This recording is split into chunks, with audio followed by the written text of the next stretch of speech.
கிறிஸ்துவுக்குள் பிரியமான சகோதர சகோதரிகளே, இன்று ஒரு வசனம் என்ற தலைப்பின் கீழ் ஒரு குட்டி ஸ்டோரி நம்ம இன்னைக்கு பார்க்க போறோம். ஆண்டவராகிய இயேசு கிறிஸ்து கெனசரேத்து கடல் அருகே வராங்க. இதை பார்த்து அங்க இருக்கிற திரளான ஜனங்கள் ஆண்டவருடைய வார்த்தை கேட்கறதுக்காக கூடி வராங்க. உடனே ஆண்டவராகிய இயேசு கிறிஸ்து பக்கத்துல இருக்கிற சீமோன் பேதுரு படகை நோக்கி போறாரு. படகை நோக்கி போய் அவர்கிட்ட கேட்கிற, சீமோன் பேதுருவே, நான் பிரசங்கிக்கணும், அதனால உன்னுடைய படகை கொஞ்சம் கடலுக்கு உள்ள நிறுத்து அப்படின்னு சொல்றாங்க. தள்ளி நிறுத்த சொல்ல உடனே அவர் என்ன பண்றாருன்னா, அதே மாதிரி அவர் தள்ளி நிறுத்தி அவரை உட்கார வச்சு பிரசங்கிக்க செய்கிறாரு. அப்போ பிரசங்கிக்கிற வரைக்கும் சீமோன் பேதுரு அவருடைய வார்த்தையை கேட்டுட்டு அங்கேயே நிற்கிறாரு. பிரசங்கம் முடிஞ்ச பிறகு மக்கள் எல்லாம் எந்திரிச்சு போயிடுறாங்க. அதுக்கப்புறம் பேதுருவை நோக்கி, பேதுரு, நீ என்ன பண்ணு, கொஞ்சம் சற்று உள்ள ஆழ்கடலில் கொண்டு போய் நீ என்ன பண்ணு, வலைகளை வீசு, நம்ம மீன் பிடிக்கலாம்னு சொல்கிறாங்க.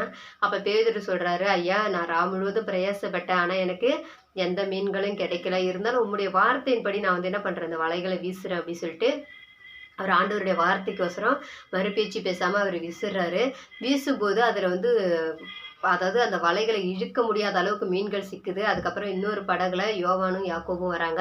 அவங்களையும் உதவிக்கு கூப்பிடுறாங்க. அப்போ உதவிக்கு கூப்பிட்டு எல்லாரும் இழுக்கும்போது அந்த 2 படகு நிறைய, அதாவது அமிழத்தக்க மீன்கள் கிடைக்குது. அதை எடுத்துட்டு கரையேறி வராங்க. கரையேறி வரும்போது அவங்களுக்கு ரொம்பவே ஆச்சரியமா இருக்கு. அதாவது பேதுருவின் நண்பர்களுக்கும் பேதுருக்கும் இந்த ஆச்சரியத்தினால அவர் என்ன பண்றாரு, பேதுருனா உடனே போய் ஆண்டவராகிய இயேசு கிறிஸ்துனுடைய பாதத்துல ஐயா, நான் பாவியான மனுஷன், என்னை விட்டு நீங்க போங்கன்னு சொல்றாங்க. அதுக்கு பயப்படாத பேதுருவே, நீ இது முதல்ல என்ன பண்ணுவ, மனுஷனை பிடிப்பவனாய் இருப்பாய் அப்படின்னு சொல்றாங்க. சொல்லிட்டு, அதாவது லூக்கா 5:10 அந்த வார்த்தையை ஆண்டவராகிய இயேசு கிறிஸ்து சொல்றாங்க. சொன்ன பிறகு அவர் என்ன பண்றாருன்னா, படகை நிறுத்திட்டு கரையில அதுல இருக்கிற பொருளெல்லாம் அங்க போட்டுட்டு ஆண்டவருக்கு பின் செல்றதை நம்ம பாக்குறோம். அப்ப இதுலேருந்து 2 விஷயத்த நம்ம கத்துக்கிறோம் அப்படிங்கிறத நம்ம பாக்குறோம். என்ன அப்படின்னாக்கா, மீன்கள் எப்படி அங்க வந்துச்சு. ஏன்னா அதிகாலையில கரையேறி படகு வந்துருச்சு. வந்த பிறகு வெளிச்சம் வெளிச்சத்துல தான் அது இருந்தது. அப்போ அந்த நேரத்துல ஆண்டவராகிய இயேசு கிறிஸ்து வந்திருக்கிறாங்க. வந்திருக்கும் போது அதிகாலையா இருந்தா கூட மீன்கள் சிக்கி இருக்கும். ஆனா வந்த பிறகு அவர் பிரசங்கிக்கும் போது காலையில எல்லாம் மீன் பிடிக்கிறதுக்கு, மீன் வாங்கறதுக்கு, இது மாதிரி மார்க்கெட் மாதிரி அங்க ஆளுங்க இருந்திருக்கிறாங்க. அதுக்கப்புறம் அவர் பிரசங்கி முடிச்சு ஒரு 2 மணி நேரமாவது அவர் கண்டிப்பா பிரசங்கம் எடுத்திருப்பாரு. அது 9 மணிக்கு மேல 10 மணிக்கு மேல ஆயிருக்கும். அப்ப நல்ல வெயில் அடிச்சிருக்கும். ஆனா வெயில்ல மீன்கள் மேல வராது.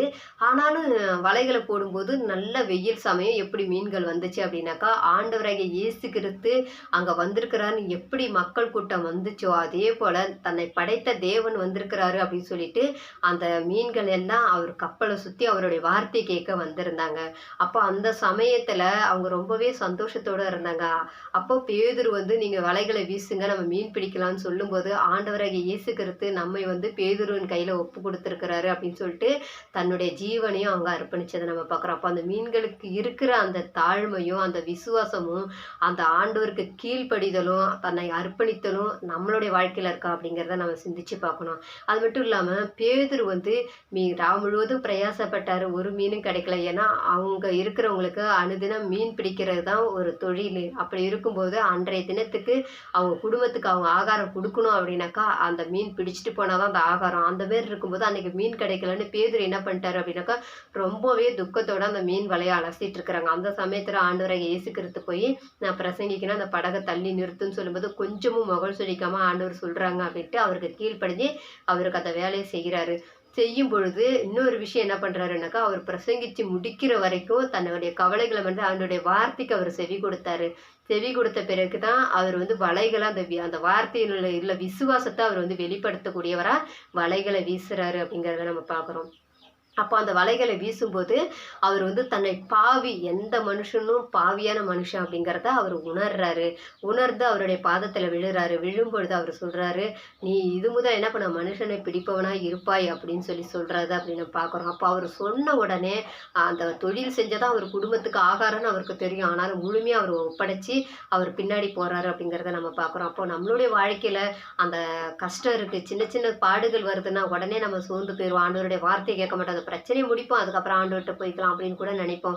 அது மட்டும் இல்லாம வார்த்தையை கேட்டு அசால்ட்டாவும் நம்ம இருப்போம். ஆனா அந்த மீன்கள் ஆண்டவர் சொன்ன ஒரு வார்த்தைக்காக அந்த மீன்களுக்கு தெரியாது நம்ம அந்த வலையில சிக்க போறோம் அப்படிங்கிறது தெரியாது. நம்மளை படைச்ச தேவன் வந்திருக்காருங்கிற ஒரு சந்தோஷத்தோட தான் அவங்க வந்தாங்க. ஆனாலும் ஆண்டவர் சொல்லிட்டாருன்னு தன்னையே அர்ப்பணிச்சாங்க.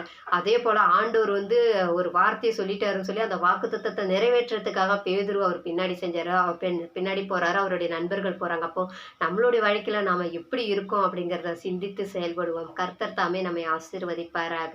ஆமென்.